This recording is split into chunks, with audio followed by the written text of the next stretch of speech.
नमस्कार. महाराष्ट्राचे राजकारण या यूट्यूब चॅनलमध्ये तुम्हा सर्वांचं स्वागत.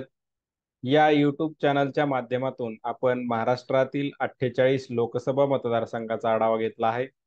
सध्या आपण महाराष्ट्रातील 288 विधानसभा मतदारसंघाचा आढावा घेत आहोत. महाराष्ट्राचे राजकारण या यूट्यूब चॅनलवरती आपण रोज एका नवीन विधानसभा मतदारसंघाचा व्हिडिओ अपलोड करत असतो. तो अपलोड केलेला व्हिडिओ तुम्हाला समजावा, तुमच्या मोबाईलला नोटिफिकेशन यावं, यासाठी या यूट्यूब चॅनलला सबस्क्राईब करा. आज आपण पुणे जिल्ह्यातील खेड आळंदी या विधानसभा मतदारसंघाचा आढावा घेणार आहोत. या खेड आळंदी विधानसभा मतदारसंघांतर्गत पुणे जिल्ह्यातील खेड अ, तालुका या मतदारसंघांतर्गत येतो. 2008च्या परिसीमन आयोगाने मतदारसंघ पुनर्रचना करताना या मतदारसंघास 197 क्रमांक दिलेला आहे.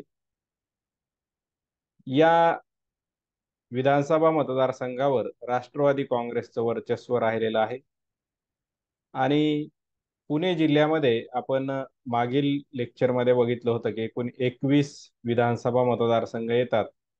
त्यापैकी 6 विधानसभा मतदारसंघ हे शिरूर लोकसभा मतदारसंघाअंतर्गत येतात आणि हा खेड आळंदी विधानसभा मतदारसंघ देखील या शिरूर लोकसभा मतदारसंघाअंतर्गत येतो. या शिरूर लोकसभा मतदारसंघाच्या नकाशात आपण ॲरोच्या माध्यमातून हा खेड आळंदी विधानसभा मतदारसंघ इथे दाखवलेला आहे. या मतदारसंघामध्ये तीर्थक्षेत्र आळंदी आणि चाकण MIDC या विधानसभा मतदारसंघात येतो. चाकण MIDC मुळे मोठ्या प्रमाणावरती रोजगार निर्मिती या मतदारसंघामध्ये झालेली दिसून येते. आता 2019च्या विधानसभा निवडणुकीत या मतदारसंघात काय समीकरण राहिलं होतं ते आपण थोडक्यात बघणार आहोत. 2019च्या विधानसभा निवडणुकीत या खेड आळंदी विधानसभा मतदारसंघातून राष्ट्रवादी काँग्रेसचे दिलीप मोहिते हे विजयी झाले आहेत. त्यांना 96,866 मते मिळाली होती. तर त्यांच्या विरोधात असणारे शिवसेनेचे सुरेश गोरे यांना 63,624 मते मिळाली होती. अशा प्रकारे 33,242 मताच्या मताधिक्याने दिलीप मोहिते या मतदारसंघातून विजयी झाले होते. 2014च्या विधानसभा निवडणुकीत या मतदारसंघातून शिवसेनेचे सुरेश गोरे हे विजयी झाले होते. सुरेश गोरे हे 2014 विधानसभा निवडणुकीच्या पूर्वी राष्ट्रवादी काँग्रेस पक्षाचे जिल्हा परिषद सदस्य होते आणि शिवसेनेने त्यांना शिवसेना पक्षात घेऊन 2014ला उमेदवारी दिली होती आणि ते 2014च्या विधानसभा निवडणुकीत या मतदारसंघातून सुरेश गोरे विजयी झाले होते. तर 2009च्या विधानसभा निवडणुकीत राष्ट्रवादी काँग्रेसचे दिलीप मोहिते हे या मतदारसंघातून विजयी झाले होते. 2014 आणि 2019च्या विधानसभा निवडणुकीत या मतदारसंघात काय समीकरण राहिलं होतं ते आपण थोडक्यात बघणार आहोत. 2014ची विधानसभा निवडणूक महाराष्ट्रातील प्रमुख पक्ष काँग्रेस, राष्ट्रवादी काँग्रेस, भाजप, शिवसेना हे स्वतंत्र निवडणूक लढले होते. सर्वच पक्षाने आपले उमेदवार निवडणूक रिंगणात उतरवले होते आणि तेव्हा राष्ट्रवादी काँग्रेसकडून दिलीप मोहिते यांना उमेदवारी देण्यात आली. तर शिवसेनेने राष्ट्रवादी काँग्रेसमध्ये असणारे सुरेश गोरे यांना शिवसेनेमध्ये घेऊन 2014 साली या मतदारसंघातून उमेदवारी दिली आणि या निवडणुकीत सुरेश गोरे यांनी दिलीप मोहिते यांचा पराभव केला.